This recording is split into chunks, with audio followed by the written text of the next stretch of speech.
Parfaitement vôtre. De Pornhub, nous allons passer à la Turgoule, mon cher Olivier Pouls.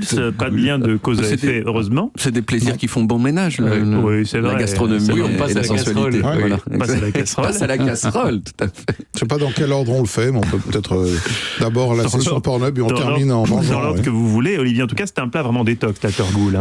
Oui, pas vraiment. Alors c'est vrai que les beaux jours arrivent et comme vous le disiez tout à l'heure, on prépare son body summer. C'est pas Même forcément son summer body. Préparé. L'été du corps. Ouais, l'été du corps. Son summer body. Alors, c'est pas effectivement avec de la Turgoule que vous allez le faire, mais en même temps, c'est quand même vraiment très bon. Et puis, comme le dirait David, tout n'est question que de quantité. On peut en manger un tout petit peu. Alors, c'est évidemment un dessert que les Normands connaissent bien. Tout le monde ne sait peut-être pas forcément ce qu'est la Turgoule. Je vais vous l'expliquer dans un instant. C'est une espèce de riz au lait. L'histoire assez amusante, puisque ce plat remonte au XVIIIe siècle. Alors on peut évidemment se demander, mais bon sang, qu'est-ce que du riz au lait vient faire en Normandie La Normandie n'étant pas connue pour être un grand pays producteur de riz. Peu de rizière. Mais il faut savoir que au XVIIIe siècle, il y a une grande menace de famine en Normandie, dans le pays d'Auge.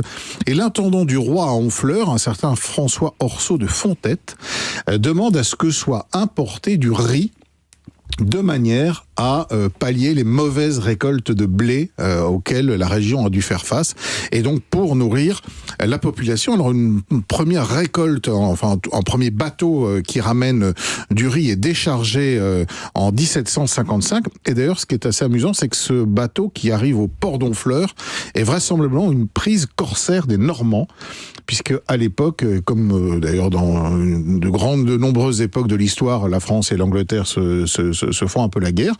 Et donc les corsaires normands auraient pris un bateau britannique qui contenait du riz, l'auraient amené en fleurs, on a déchargé ces sacs de riz. La population est évidemment ravie, mais les gens ne savaient pas quoi en faire, parce que c'était un produit qu'on ne connaissait pas, et il a donc fallu leur donner des idées de recettes. Et ces idées de recettes, à un moment, on les a même placardées sur les murs, en disant, on vous a donné des sacs de riz, vous ne savez pas quoi en faire, eh bien voilà une idée. Et alors il se trouve que dans ce bateau, il y avait du riz, mais il y avait aussi quelques épices, et notamment il y avait de la cannelle.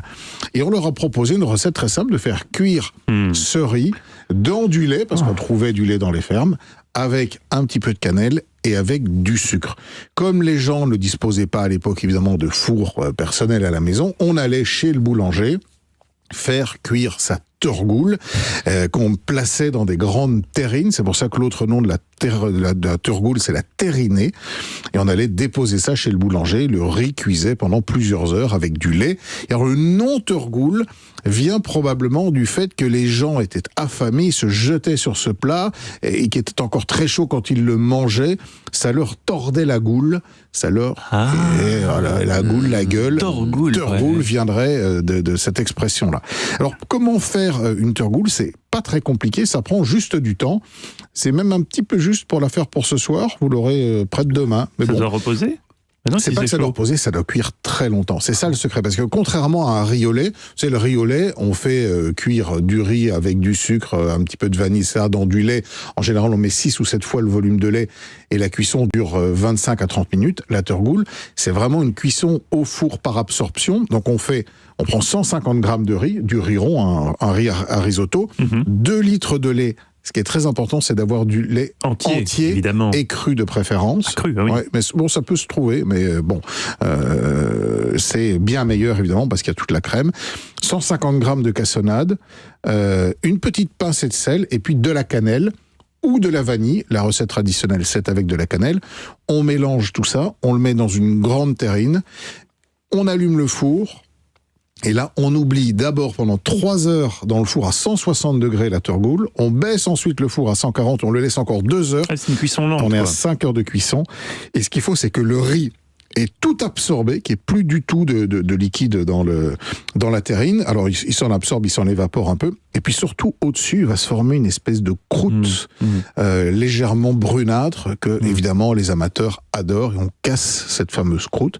Et ensuite, on mange la Turgoule encore un peu chaude ou tiède ou froide d'ailleurs, comme vous le souhaitez. Je ne sais pas quel était le sujet le plus excitant entre Pornhub et la Turgoule, mais franchement, on peut faire les deux. Merci beaucoup, Olivier. De poche. Ouais, on retrouve toutes vos recettes sur le site europe1.fr.